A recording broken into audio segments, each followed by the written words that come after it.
Okay, we're going to look at section 5.3.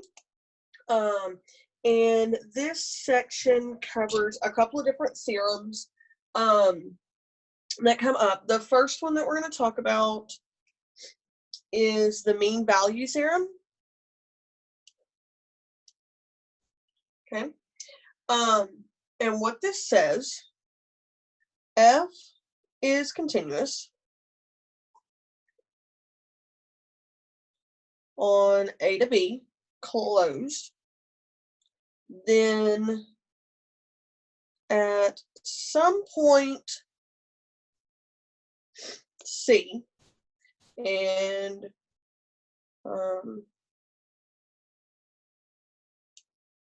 okay, C sits in between A and B.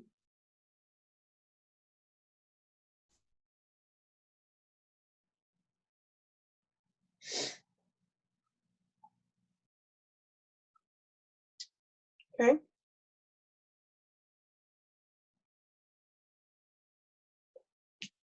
Now then, the concept here, okay, is that, and we talked kind of briefly about this idea of average value, okay? And this formula looks very, very similar, okay, to the average value theorem or average value formula that we had at the end of the last section, okay? The difference here, okay, is we talked about, they've got this picture. Here's A, there's B, okay? What they're now saying is there is some point here, C, okay, that if I were to make the rectangle, it's in a different color.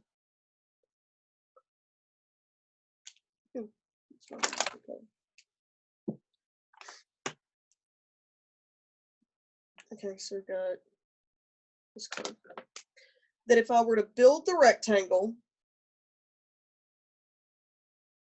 from here down, okay, the area of the red rectangle is the same as the area underneath that curve, okay? And so what they're going to have you do here, okay, is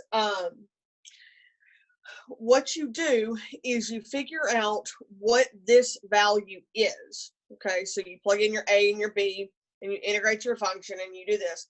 And then you take your function and set it equal to whatever answer you get, and then back solve to figure out what C is, okay?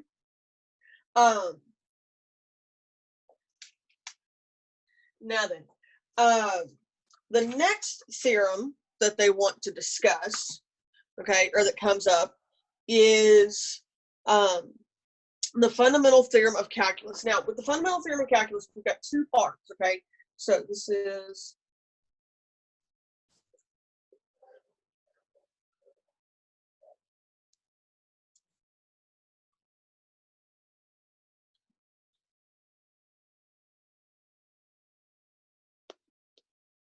okay, part one. Now, what this kind of f is continuous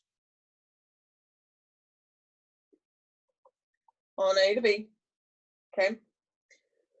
Big F of x is defined to be the integral from A to B of f of t dt. No, sorry, this isn't A to B, this is A to x. Okay? And this is continuous on A to B as well. Okay? And differentiable on A to B.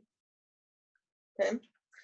Then its derivative, f prime of x, which is equal to d dx integral from A to x of f of t dt is f of x. Now, there's a whole lot of verbiage going on in there. Okay, so let me explain what they're doing here. You've got some function that's continuous on here.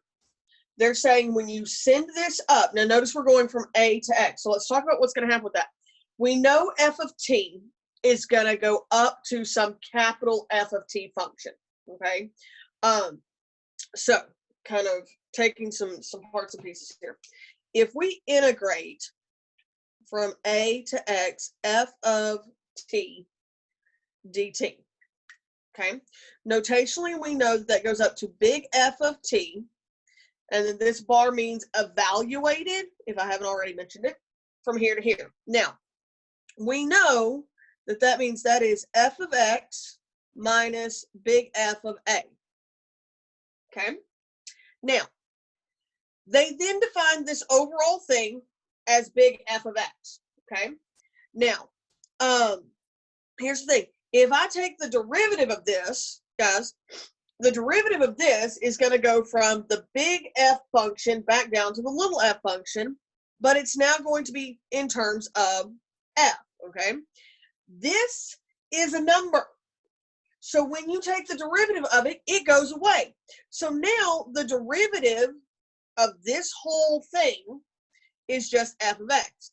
And that's what they're saying here, is f prime is the derivative on that integration, which is just f of x. Now, what this allows us to do, okay, and I'm going to show you one, I'm going to show you a couple of these, okay, and I'm going to show you kind of the long way to do this, okay, kind of the one that takes a little bit more time.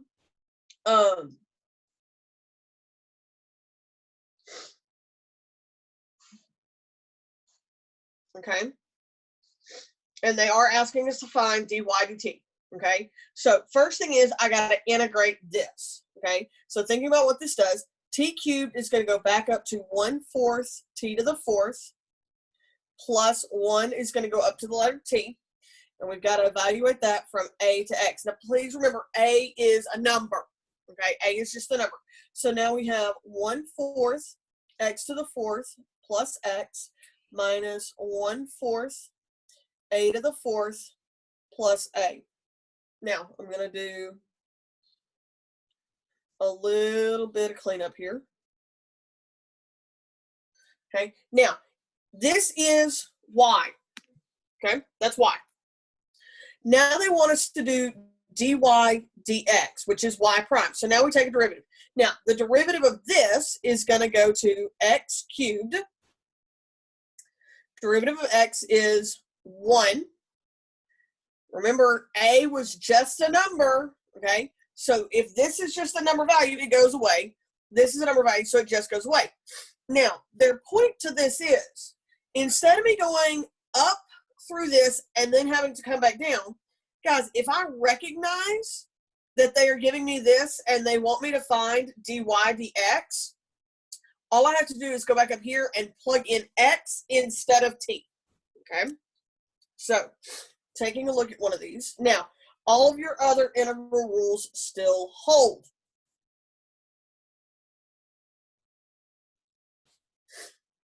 Now, first off, this is in that backwards order, okay? So first thing is I'm going to have to pull a negative onto this so that I can switch my bounds.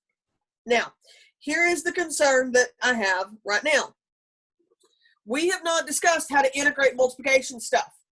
Okay, it just hasn't come up with what the stuff we've done is. And this doesn't follow any of our formatting rules, okay? So if they want me to find dy dx, it's going to be negative. I'm still going to hang on to that negative, okay? And then all I have to do is plug in, everywhere there's a t, I plug in an x, okay? So if I wanted to clean that just a little more, I could let the negative sit in front. And there we go. Okay.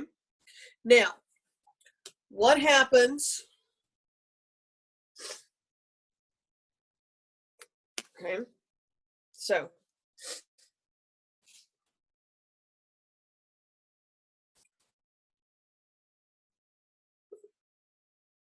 cosine t dt.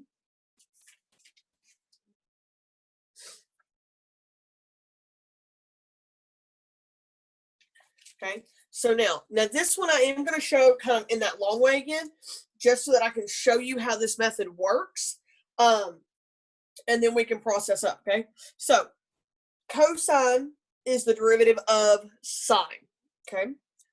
So integrating this back up, we're going to have this is sine t evaluated from 1 to x squared, which means that is sine of x squared minus sine of 1. Okay. Now, thinking about derivative of sine, this is now a chain rule, okay? Derivative of sine goes back down to cosine, so derivative of the mama, leave the baby alone, times the derivative of the baby. Guys, sine of 1 is a number, okay? Really doesn't matter what it is. So now I've got this is 2x cosine x squared. Now, if you notice, this looks slightly different because I should have just been able to plug in. Guys, the fundamental theorem of calculus says if that upper bound is a plain x, then I plug it in. If this upper bound is a function of x, like x squared, then what you're going to do is you are going to plug it in, and then you're going to multiply with the derivative of that, okay? So you do follow a chain rule type of thing. So taking a look at another one.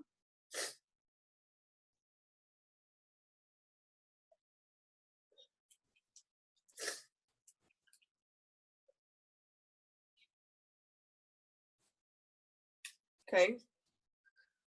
That's a squared. Okay. First off, backwards bounding.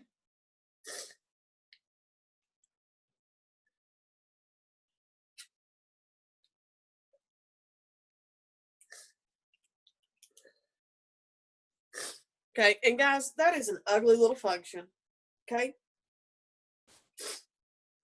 We've got stuff up underneath, and that's, you know, nasty little fraction. Nasty, okay? So here we go. Fundamental theorem says I'm going to plug in. I'm going to write this a little bit bigger.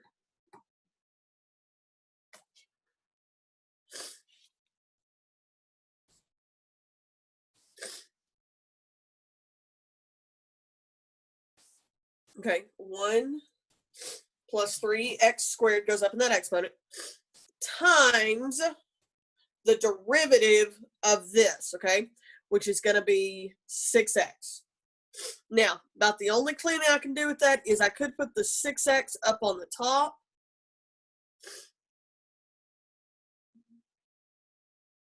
Okay, and get something that looks kind of like that. Okay, so again, the idea here is the fundamental theorem of calculus, the first part of it, basically prevents me from having to go up and integrate and come back down when all they're asking me to find is the derivative of whatever that is. Okay, now I have kind of jumped a couple of times when we've done this. Okay, and now they're going to formally state this. Okay.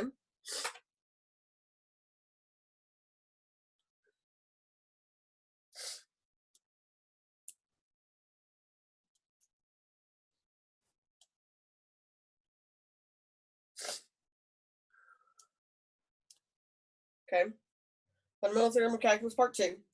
So we've got f is continuous on a to b. Okay, big F is the antiderivative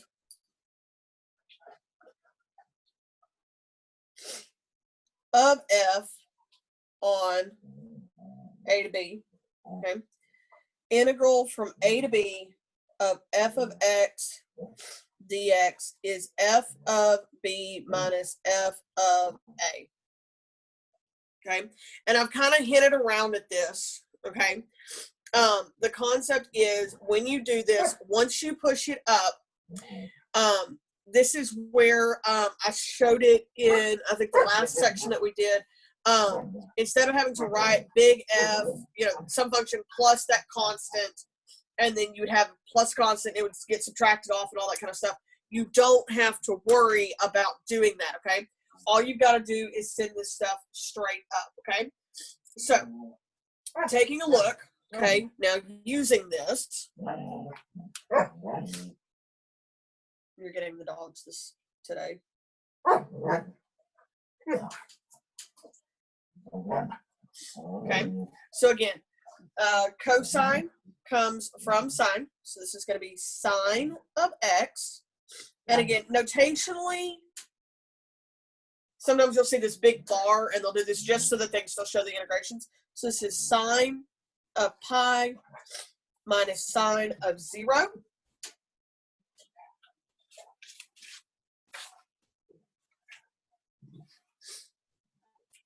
Okay. So sine of pi is 0, sine of 0 is 0, so we get 0. Okay, looking at another one, negative pi fourths to 0 of secant x tan x dx. Okay, and guys, this is where again it becomes really, really helpful to know where all these come from. Secant tangent is the derivative of secant.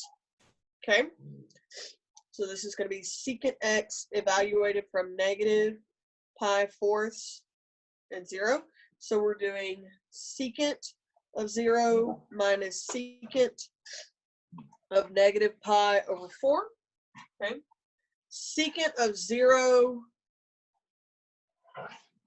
secant is 1 over cos 0 is 1, so that's going to be 1. Secant at negative pi fourths, so that's normally square root of 2 over 2, so that's 2 negative cosine, that's the x value.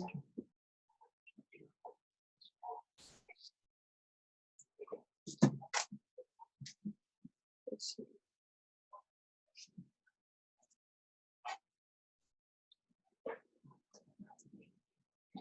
Negative pi fourths. Let's see. It's what cos at negative pi halves is square roots of 2 over 2. So this is 2 over square roots of 2. I'm going to rationalize that. Let's see. That's going to be 2 square roots of 2 over 2. Okay, so this is going to be 1 minus square roots of 2. And that's about as clean as we can make that. Okay?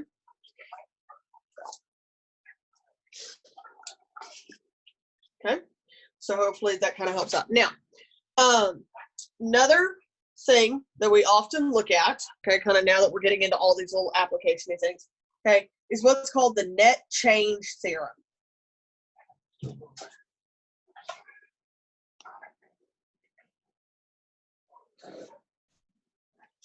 Okay, so the net change, okay, so if we do f of b minus f of a, this is equal to the integral from a to b of f prime of x dx. Now, this may seem a little like, what are they saying? What does this mean? Okay, they're combining two ideas. Now, net change though, okay, guys, think about when we talked about the dog running in the backyard, okay? If we had its, say, velocity function, okay, which would have been here, and I integrated its velocity function from A to B, okay? So we talked about, you know, the dog started here, it went this way, and then it turned around and went this way, and then it came back here. If I integrate, and then it stopped, if I integrate from here to here, okay, it's going to get, or here, let me back this up. We'll say it went from here to here, okay? And again, this is over some time. So time is 0, and then we went up to here where time was like 4 seconds, whatever.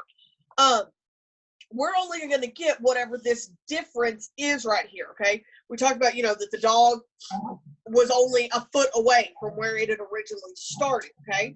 The concept here is that if you are wanting to find the total distance that the dog traveled, we're going to have to do something a little bit different, okay? So net change just kind of tells me the difference from where they started and where they stopped when they did that, okay? So, for example, okay, if we were to look at our sine function, okay,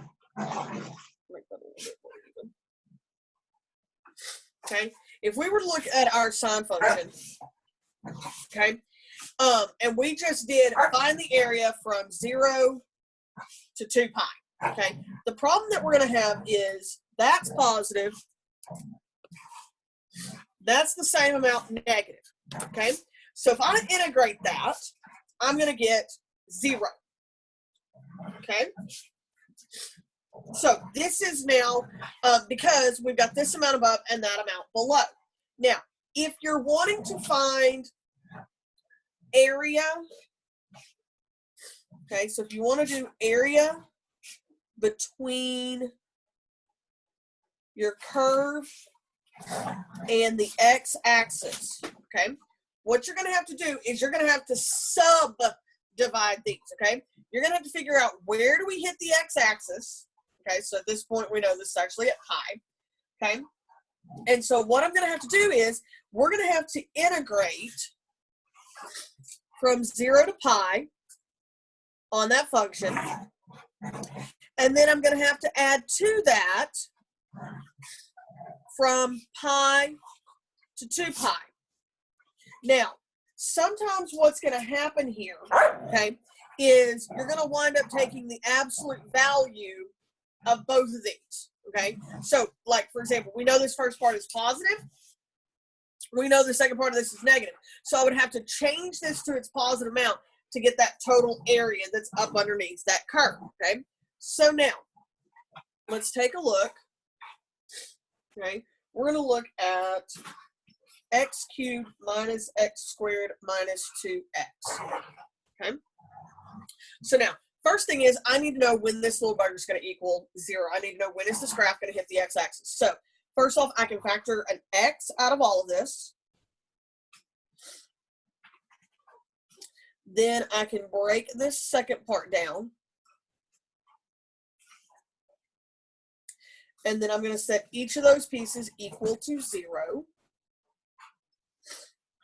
So what we've got at 0, when x is 2, and when x is -1. Okay, so what we're going to have to do here, and they're wanting us to work on the interval from -1 to 2. What we're now going to do is we're going to integrate from -1 to 0 on our x cubed minus x squared minus 2x dx, and I'm going to add, okay, and again, I'm going to wind up doing the absolute value of that, the integral from 0 to 2, and again, I'm going to do the absolute value of this part too, x cubed minus x squared minus 2x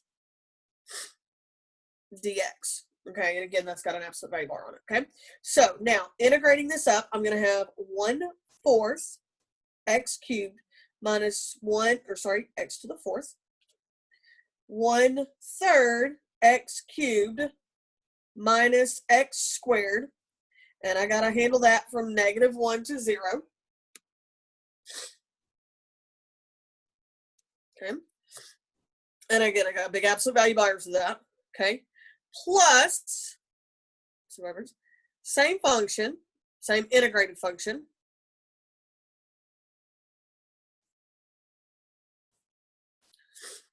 and I'm going to evaluate from 0 to 2 with a big absolute value bar on that.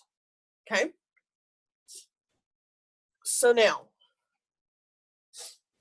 running our values up, okay, doing this first one, okay, guys, if I plug in 0, I'm going to get 0, and that's an absolute value bar right there. I'm going to do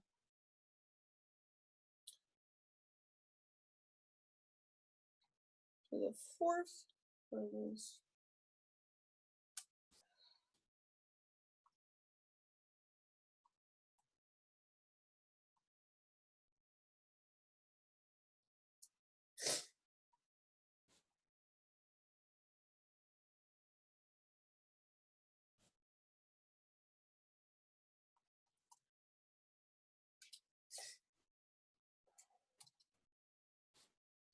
I get minus a -5/12. And again, I'm going to handle that with absolute values, plus absolute value. Now, plugging in 2,